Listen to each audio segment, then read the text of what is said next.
Today we shift from the Reformation period, the 16th century, into the 17th century. Before we do that, there are a few last things I wanted to finish up with from the period of the Reformation. Last Wednesday, we finished up with talking about the development of new orders within Catholicism, new groups, monastic life, so monks and nuns, largely who were focused on specific things. And we finished up talking about the Discalced Carmelite and Teresa of Avila, who was very interested in monastic reform, but it was also a visionary, claimed to have a variety of visionary experiences, became well known for those and for the writings that she constructed out of those experiences.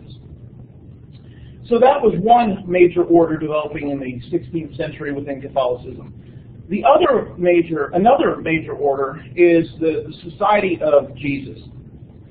The Society of Jesus was started by a man named Ignatius Loyola, taking his name, or he'd gotten his name from a very early Christian also named Ignatius, who was a 2nd century author who was very well known in Catholic circles for several centuries.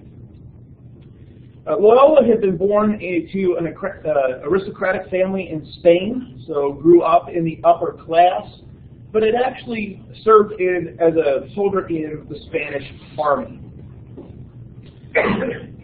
During his time as a soldier, he is wounded, and while he's wounded, he takes some of that time recovering and does a variety of reading of classic devotional texts, and begins to believe he has a higher calling than just serving in the army, just serving as a soldier. During this time, he also claims to have received a vision of Mary, and he will have several during that time, and decides that this higher calling is for him to become a spiritual soldier as opposed to a physical soldier serving in the Spanish army. During this time, he lives in a cave as a hermit, trying to separate himself, focus on some spiritual matters, claims to have more visions as well, and decides to dedicate his life to serving Christ and the Catholic Church. So we're, again, kind of thinking about this time as Protestantism is developing. Out of that, he writes a work called Spiritual Exercises, which is focused on issues of prayer, how to devote yourself to pray. Not just, of course, what to say, but the attitudes to develop, practices that will help one in prayer. Ultimately, he sees it as a manual for self-improvement, right? Becoming a better Christian. But this will eventually be developed into the manual for the Society of Jesus. So it kind of starts off as this focus on this personal improvement, but eventually becomes something applicable to the rest of the society. Eventually, he begins an order known as the Society of Jesus. The early recruits, there's like a handful of people that he's close to that join the order, vow several different things. Among the prime one is that they are to serve the Pope. They are an order dedicated to the papacy. Now, in some sense, any order that was part of the Catholic Church was serving the papacy. But the rest of the orders didn't really see themselves as that's their primary function. It was more, well, we're Catholics, so we're connected to the Pope, but usually saw their primary function in other types of things. But Loyola and the Society of Jesus said, we are at the service of the Pope, whatever the Pope needs us to do. So that was one of the things that anyone that wanted to join the order had to vow. They also took other vows that were quite similar in other orders: poverty, chastity.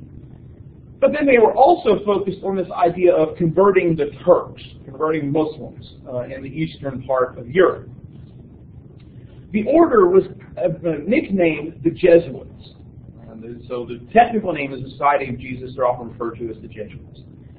The Jesuit order grew rapidly between 1540 and 1555, gains papal recognition as an official order, and as they kind of transform into this regular order, they focused a lot on issues of education and mission work. And so a lot of their focus was on educating children, educating older people. And as they went about doing mission work in Asia, places like China and Japan, some very early missionaries going there, and then obviously in the Americas, the focus was on educating young people and doing mission work that way. They were also engaged in a variety of acts of charity, starting hospitals, other types of things as charitable work. In the midst of all this, the hierarchy develops, becomes much more militaristic in its format. Ignatius drawing from a lot of his experience as a soldier, kind of converting that into spiritual types of things. In that hierarchy, Ignatius ruled almost with an iron fist. He was the head of the order. Eventually, the order became focused on Protestantism, coming into conflict with Protestantism, and so that kind of changes their ministry in Europe, more so than in places like the Americas or in China and other places in Asia where it's predominantly mission work. But in Europe, it starts taking on that focus of we have to stop Protestantism. And so that becomes a military part of their order as well. We'll talk more about the Jesuits at various times as we go through our look at church history. The last thing I wanted to talk about with respect to popular piety, with practice, is popular piety. A lot of what we focus on in the Reformation, and unfortunately a lot of what we focus on in church history, is what are the elites doing? What are the leaders doing? What are the movers and the shakers that are remembered throughout history? But hopefully we can also talk about at times, what are the common people doing? Well, the common people, of course, get caught up in a lot of these debates, but they're also trying to come to terms with their own sorts of practices, making sense of their worlds through a variety of, the ideas that are being spouted by Luther and the Council of Trent and wherever they find themselves in. One example of this that I want to share with you is actually something that develops within the New World, within New Spain, and becomes a very popular devotion, one that is still very prominent today, which you may or may not know much about, but you've probably seen images related to this devotion, and that has to do with the Virgin of Guadalupe. In New Spain, now New Spain is Mexico, parts of Central America, South America, a tale developed in the 1500s of a Marian apparition. Several times throughout history, individuals have claimed to have seen appearances of Mary, where Mary comes usually with a message for the times. We'll talk about these Marian apparitions because some of them become very, very important throughout history. Now, we might look at this with a very skeptical eye and say, okay, what's going on here? Is this a psychological thing that's going on? Are people lying about these apparitions? We could certainly approach it from that way. But I think it does demonstrate how important Mary was for the common Catholic. Often people found it easier to connect to Mary, to connect to the saints, than they could connect to God or Jesus because of their divinity. And this carried over even into indigenous places like New Spain. And so according to the tale, in December of 1531, Mary appeared to a man named Juan Diego, who was a new convert. He had taken the baptismal name Juan Diego. That, of course, was not his native name. Juan, the Spanish form of John Diego for James. So San Diego is St. James, for example. And so he's got John and James as a part of his baptismal name. So he's a new native convert. And Mary appears to him.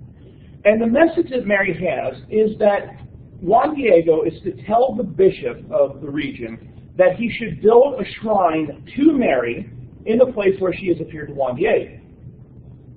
And so Juan Diego goes to the bishop, but the bishop isn't too sure that this is an authentic vision.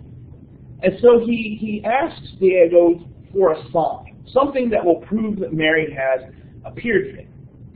And so Diego goes home, but he has a very sick uncle, and so a lot of his focus is on his sick uncle. He doesn't really think too much more about this apparition. Days later, he decides that his uncle has really deteriorated and he needs a priest to help his uncle's health. But he decides to take an out-of-the-way route because he's worried that if he takes the straight route to the bishop, Mary will appear to him and will be kind of like, why aren't you doing something about this? I told you to do this. And so he goes to take this out-of-the-way route. Mary finds him anyway. Right? So Mary shows up on this out-of-the-way route. And she tells him that she has healed his uncle and to continue with the work that she had given him. And so Juan Diego says, well, the bishop says I need a sign. She tells him to go to some nearby rocks and to gather roses. Now, it's winter, right? It's December of 1531. There should be no roses there, but he goes and finds all these roses that serve as the sign. And so he finds these roses, puts them in his cloak, wraps them up, or as he's wrapping them up, Mary arranges them a little, he wraps them up, takes them to find the bishop. Diego comes to the bishop thinking he has this sign that is going to prove that Mary has appeared to him. And so, he's thinking sign, roses in winter. So he opens up the cloak, the roses fall out, and suddenly the bishop kneels down before him because on the cloak is the figure of Mary exactly as Juan Diego had described her. That picture, of course, is one that has become quite common in a lot of places, and here in Guadalupe is supposedly the cloak upon which this image has appeared.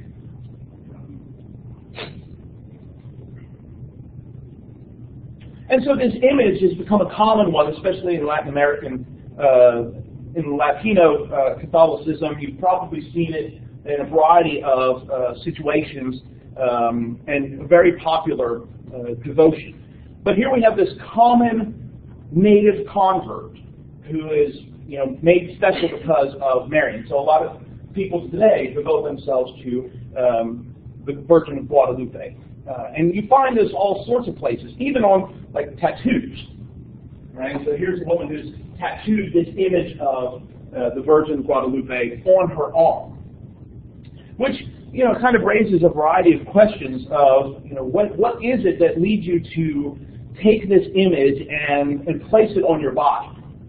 Right? It's kind of this permanent part of who you are. Eventually, the apparition is recognized by the church as an official apparition. Right? It's judged to be Mary actually did appear. And so Juan Diego is eventually canonized as a saint in 2002. He's finally recognized as Saint Juan Diego. But there have been questions about certainly the historicity of the event. Did this actually happen? Let alone, there are other questions as to whether Juan Diego was a real person to begin with. That's another question about this. But those kind of questions aren't as important for common people as the notion of here is Mary. And for a lot of indigenous people in the 16th century, here is Mary on their shores. This isn't just a European experience. This isn't just a European religion that has come over. This is about natives making Catholicism their own. Questions or comments? Let's move then into the 17th century and begin thinking about the aftermath here of the Protestant Reformation. And the 17th century brought a lot of turmoil, changes, challenges, as people were kind of moving into that second and even third generation of Catholic response to the Protestant Reformation, the development of these new, Protestant groups. And that often had a very substantial impact on a variety of aspects of Christian life. Often that was reflected in the violence of the time. We talked about, in the last section, about the Peace of Augsburg. The Peace of Augsburg had relatively settled some of the religious conflict in the Holy Roman Empire, which again is predominantly German. The principle presented in the Peace of Augsburg in Latin was cuius regio, eius religio. Essentially meant that the religion of the ruler of an area was the religion of the people. So if you lived in an area where a Catholic prince was in charge, then it was a Catholic region. If you lived in the region where a Protestant prince was in charge, then it was a Protestant region. Now, certainly there were some exceptions, but essentially this is kind of the way that it is breaking down to try and bring peace to the religious conflict, which had often broke out in war. Tensions, of course, are not settled by the Peace of Augsburg. Riots break out frequently. There are a lot of revolts. Finally, in Bohemia, a war breaks out when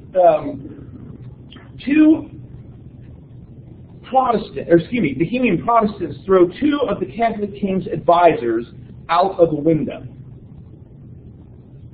This event is known as the Defenestration of Prague. Prague, the city now in the Czech Republic, but at the time was in a region known as Bohemia.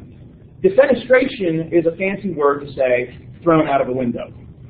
Right? And so the Defenestration of Prague simply refers to these two Protestants throwing this Catholic advisor out of the window.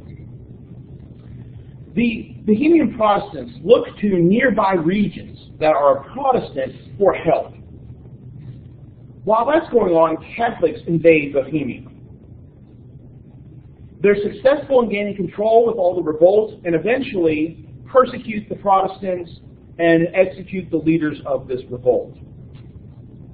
In 1626, it was decreed that Bohemia would be a Catholic country and non-Catholics had to leave.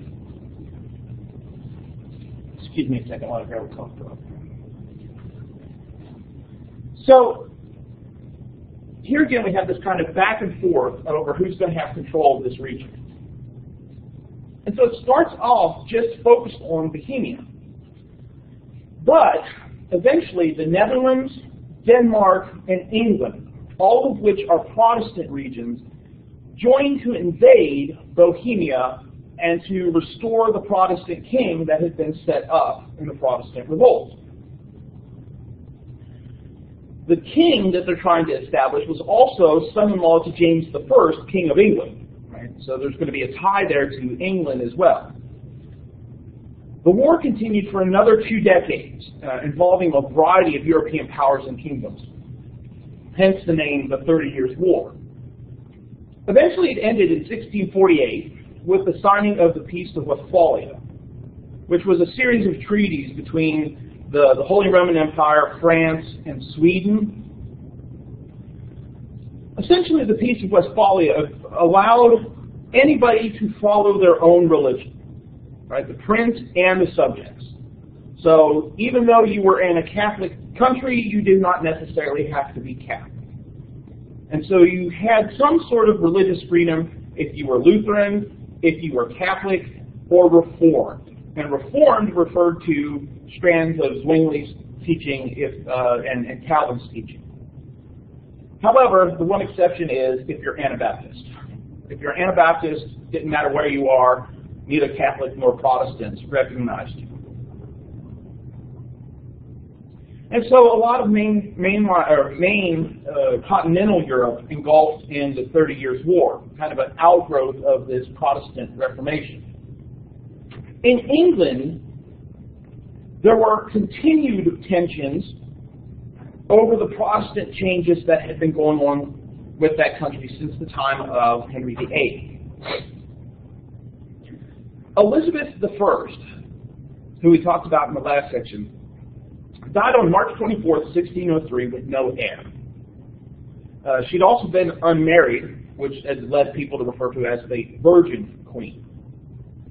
With no heir, rule passed to James VI of Scotland. He had been descended from a daughter of Henry VII, who had married James IV of Scotland. Don't have to get all this. And she was the grandmother of Mary, Queen of Scots, who was James's mother. So rule passed from the house of Tudor to the house of Stuart. James VI of Scotland became James I of England, uniting those two countries under one king. By the time he became James I of England, he had been ruling in Scotland for 36 years, so he wasn't new to monarchy. He tried to bring union religiously, but ultimately could not. James was relatively tolerant of different religious approaches, and because not only by his time do we have Catholics and Protestants, but there are different types of Protestants that are beginning to develop as well. He's largely fairly tolerant until Catholics tried to blow him up, which of course you can understand why he might suddenly become intolerant. In 1605, a group of Roman Catholics decided to blow up Parliament and the king in response to some repressive laws against Catholicism.